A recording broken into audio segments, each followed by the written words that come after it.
برطانوی سرکار کے لیے سر درد بننے والی ہندوستانی شہزادی۔ پنجاب کے آخری سکھ بادشاہ دلیپ سنگھ 5 سال کی عمر میں سکھ سلطنت کے حکمران بنے۔ مہاراجہ رنجیت سنگھ نے سن 1799 میں پنجاب میں سکھ سلطنت کی بنیاد رکھی تھی۔ دلیپ سنگھ مہاراجہ رنجیت سنگھ کے سب سے چھوٹے بیٹے تھے۔ سن 1849 میں جب انڈیا کی برطانوی حکومت نے پنجاب کو اپنی حکومت میں شامل کر لیا تو مہاراجہ دلیپ سنگھ کو تخت سے ہٹا دیا گیا۔ مہاراجہ دلیپ سنگھ 15 سال کی عمر میں انگلستان روانہ ہو گئے اور پھر پوری زندگی وہیں گزاری۔ دلیپ سنگھ نے اپنا مالی معاوضہ ایلویڈن ہال کی خریداری کی صورت میں حاصل کیا۔ مہاراجہ دلیپ سنگھ اپنے بچوں کے ساتھ خاموشی سے ہندوستان واپس جانا چاہتے تھے، لیکن عدن کی بندرگاہ پر پکڑے گئے اور انہیں واپس لندن لایا گیا۔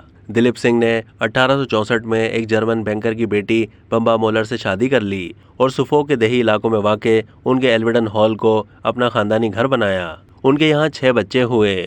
ان برسوں کے دوران برطانیہ کی حکمران ملکہ وکٹوریہ اور دلیپ سنگھ گہرے دوست بن گئے۔ ملکہ وکٹوریہ نے بعد میں انہیں ہیمپٹن کورٹ پیلس میں ایک اپارٹمنٹ فراہم کیا۔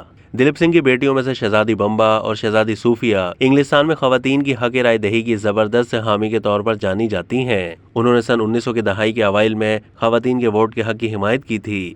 50 سال کی طویل تحریک کے بعد 6 فروری 1918 کو برطانوی پارلیمنٹ نے پہلی بار 30 سال سے زیادہ عمر کی خواتین کو ووٹ کا حق دینے کا قانون منظور کیا تھا۔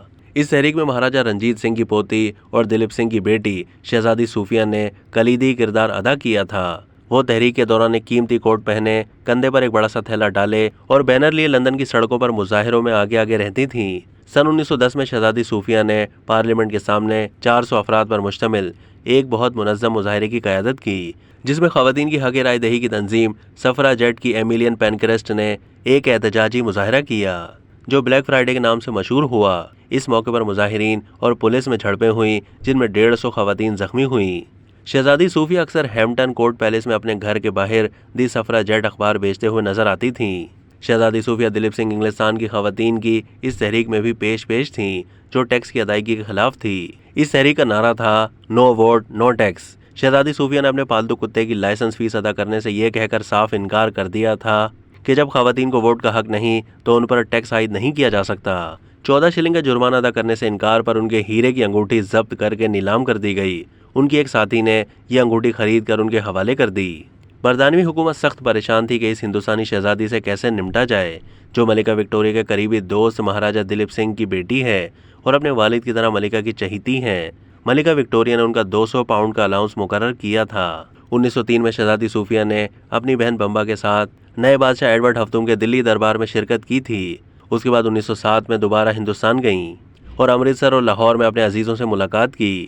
اسی دوران ہندوستان کی آزادی کی تحریک کے رہنماؤں گوکھلے اور لالا لاجپت رائے سے ملاقاتیں کی۔ پہلی جنگ عظیم کے دوران شہزادی نے ریڈ کراس میں شمولیت اختیار کی اور انگریزوں کی فوج میں جو ہندوستانی فوجی زخمی حالت میں برائٹن لائے جاتے تھے ان کی طبی نگہداشت اور تیمارداری کرتی تھیں۔ شہزادی صوفیہ 22 اگست سن 1948 کو 71 سال کی عمر میں وفات پا گئی تھیں، جس کے بعد انہیں لندن میں نذر آتش کیا گیا۔ اب تک کے لیے اتنا ہی۔ مزید معلومات کے لیے ڈیلی جنگ کے یوٹیوب چینل کو سبسکرائب کیجیے۔